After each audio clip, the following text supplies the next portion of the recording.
Hey guys, Dustin here. Just wanted to make a response to Vinylfury's 300 subs contest. Congratulations, man. Sorry it took me so long to answer that. I know you had you gotten a few more lately, but I was on the Facebook page and Citizen Toxic 69 Raul reminded me. He's gonna kill me. Yeah, he reminded me and figured I'd make my video. I told you I would. Here it is. First off, in the background, just some other guys on Facebook convinced me I'm going to see Maiden August 3rd. Getting in the mood right now with in vivo. People have showed this. This is, with picture discs, I played it the first time through, and every third second there's a. Gave it a really thorough clean using Super West's cleaning system, which I made my own. Let's maybe I'll make a video. It's what I've been doing the last couple days, just cleaning records. It takes a long time, and I'm trying to do all mine because I missed them. Like I didn't deep clean them before. But anyway, after a couple good heavy scrubs, they sound better. So I'm really happy with that. Okay, getting to your questions. The first question was, what are some bands or artists that you used to like but no longer like or dislike? The first one is, I used to listen to these guys a ton, and I had a bunch of albums, probably had their whole discography, and I couldn't take them anymore.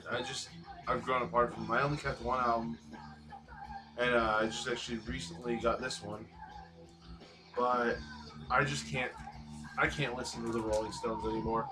This album's the exception, and this one rarely will come out. But when I do decide to, it's there. This is Let It Bleed by the Rolling Stones. But the Rolling Stones I don't know, they're just not appealing to me anymore. I used to listen to them like crazy. I actually prefer them to the Beatles, and I just can't anymore. I don't know what it is. Like you say, we change tastes every 7 years.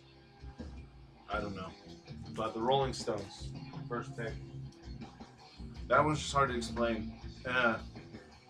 This next one might be a little controversial, but Elvis Presley.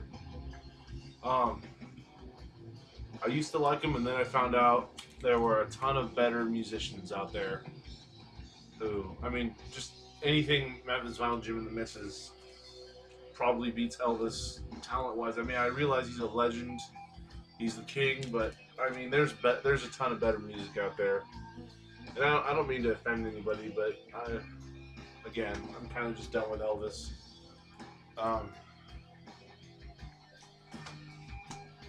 It's just, I've never been a huge fan of the blues or early rock and roll like that. But it's just so bland. He had a good tone to his voice, but he really wasn't that talented of a singer, in my opinion. He's not bad by any means, but there's better stuff out there, is what I'm saying, and I've gotten spoiled with the better stuff, I guess. All right, my next, those are my ones that I used to love and don't really like too much anymore. These next ones are ones that I used to hate. I used to hate both these bands. I wouldn't listen to them at all, and now I love. Well, one of them I love, and the other one I'm still growing on. But they're going to be really controversial for some people, I bet. Get you in gently with this one. I used to not be able to stand Eddie Van Halen, right? And I'm a huge 80s metal fan, but I don't know. I think it was David Lee Roth that I didn't like, and now I really like David Lee Roth. But this is their first album. You guys, I don't need to show this too much. You guys have seen this. But now I have pretty much their whole discography. I need OU812 and Fair Warning, and then I have all their stuff from the 80s that I'd really like to have. I haven't heard their new album yet. I still need to. But yeah, I really like them a lot more now. They're one of my top maybe 10 bands of the 80s. Michael Anthony was a great bassist. He didn't play too much complicated stuff, but the same stuff Nikki Sixx did and Gene Simmons. They didn't have the best abilities playing bass, but what they did with it, the way they just had that thumping bass in the background, pounding out behind the guitar. Van Halen. So, gotten into them more. And this next one, people are gonna hate me for this, but I've grown to. All my friends, like 3 or 4 of my friends that collect records, have been just pounding away at me saying, "Get into this band. You have to. You can't not." And I've never liked the singer, and I still really don't like the singer that much. I can tolerate him, and I appreciate the band for all they've done for music, but Led Zeppelin. Never been a huge fan. I appreciate them now. I have quite a few albums by them, and I've listened through them all several times, and I'll pull them out every now and then. But uh, I they qualify. The amount they've moved up from how much I hated them to where they are now for me is qualifies as me liking them.